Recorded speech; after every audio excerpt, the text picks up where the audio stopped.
Hey everyone. Okay, my phone is just like going crazy right now. I've tried to film this video like 2 or 3 times, and every time my phone just decides to just like cut out. And so I'll get like halfway done with the video and then it's like, there it goes, and I have to start again. So I'm starting again. Take 4. Today I am going to be talking about progesterone. So I mentioned last week that I was going to do a series of videos teaching you to understand your hormones a little bit better. And I think this is really important for women that are in their 40s and 50s to understand what is going on with their body during perimenopause and menopause.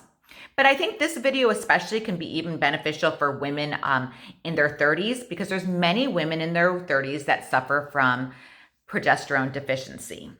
So progesterone is the hormone. It's one of our main sex hormones, and it's the hormone that we see primarily in the second half of our cycle.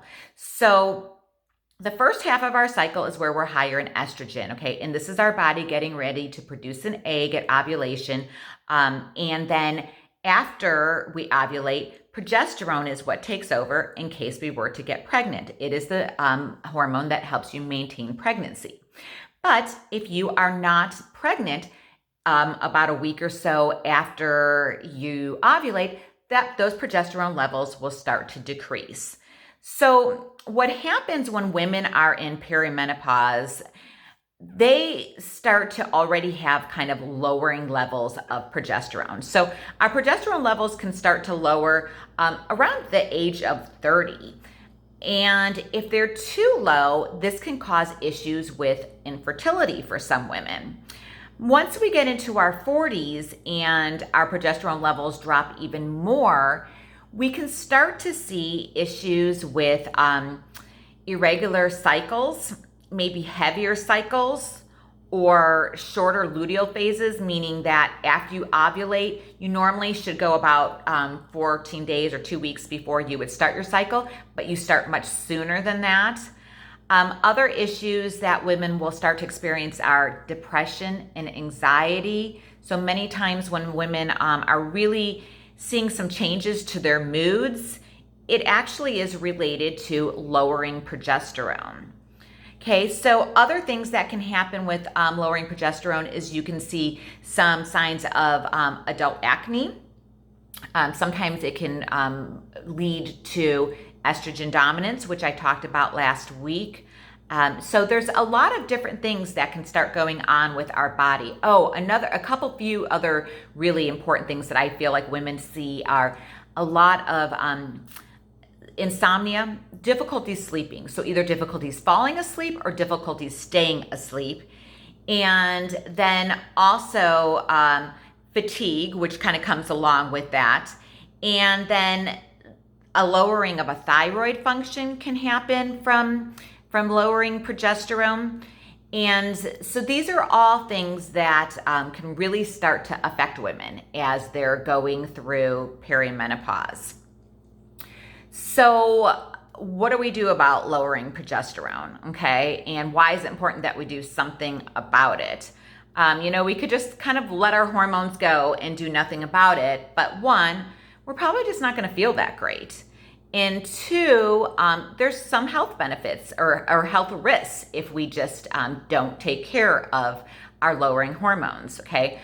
One of the other things is that when women's progesterone levels lower, this can be another reason for weight gain, okay? Because our progesterone controls our metabolism. And then, like I mentioned before, it has an effect on our thyroid function. Those are two things that can cause weight gain as we get older. Low progesterone can also lead to some more water retention. So you can see why, just for physical reasons, you would want to take care of your progesterone, not to mention all the other symptoms that I mentioned earlier. So some of the things that you can do to help improve your progesterone. Well, one thing is lowering progesterone. You're going to have a natural lowering of your progesterone just as you age. That's just, what is going to come along with perimenopause and menopause. It is because your ovaries are starting to shut down. But for some women, especially women who in their late 30s or early 40s, start to experience low levels of progesterone, they can actually go through like an earlier menopause where they stop having a cycle earlier than the age of 45. So normally the normal ages of menopause are 45 to 55. But if you have stopped having a cycle before 45, it could be because of low progesterone. And some of the things that can cause that are too much stress, over exercising, okay, overtraining, over exercising, and then also xenoestrogens in your daily life, which xenoestrogens are things that they're chemicals that mimic estrogen. And this can cause some progesterone deficiency in our body. And those are things that can come from like drinking out of plastic, storing food in plastics, pesticides, things that you're putting on your body, products that you're using, cleaning products, all those kind of things can have an effect. So not only do they cause progesterone deficiency, but they also cause an estrogen dominance. So that just can lead to a whole just slew of symptoms, okay? So what do we do about lowering progesterone? First of all, the first thing I always try to do with my clients is, we clean up the diet. We clean up your environment. We clean up your liver, okay? And we help your body to produce more hormone on its own, okay? We make sure that we're including foods in our diet that can help our body produce more more progesterone on its own. So your body needs some good natural fats in order to produce progesterone, okay? Progesterone is a hormone that is produced by cholesterol. So if you're eating too low fat, your body might not produce enough progesterone. Good sources of fats, or basically your body needs to have good fats and it needs to have a good level of vitamin B6.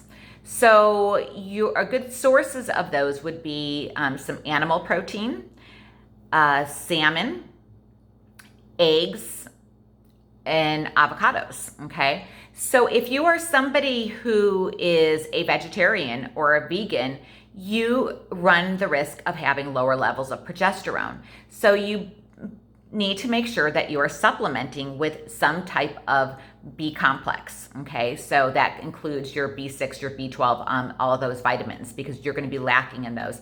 You need that in order to make progesterone. So those are a couple things that you can do to improve your progesterone levels. Working on your stress levels, making sure that you're getting enough sleep, which can be hard when you're already low in progesterone, making sure that you're not overtraining. These are all things that can help you produce or increase your progesterone levels on their own.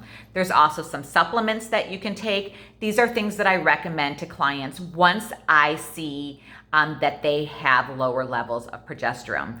Again, I determine people's levels by several different things. I look at their symptoms, and many times I look at labs if I can't tell from their symptoms of what is going on. Low progesterone is probably one of the most common things that I see. I've suffered from it myself, and I see people with their lab results having much lower levels than what they should have at their age. The danger in that is progesterone can help us to avoid breast cancer and uterine cancer. Progesterone is what helps us build new bone. And so it can also protect against heart disease. So you can see why we need to make sure this is another important hormone that we take care of. So again, if you are struggling with any of these symptoms that I've been talking about, don't let it go. You're going to feel so much better if you take care of it, okay? If you are having an inability to lose weight, low progesterone could be a reason why. So make sure that you do something to take care of it. So please, if you need any help with this, reach out to me. Schedule a call, go to the link in my bio. I'd love to help you out. Bye.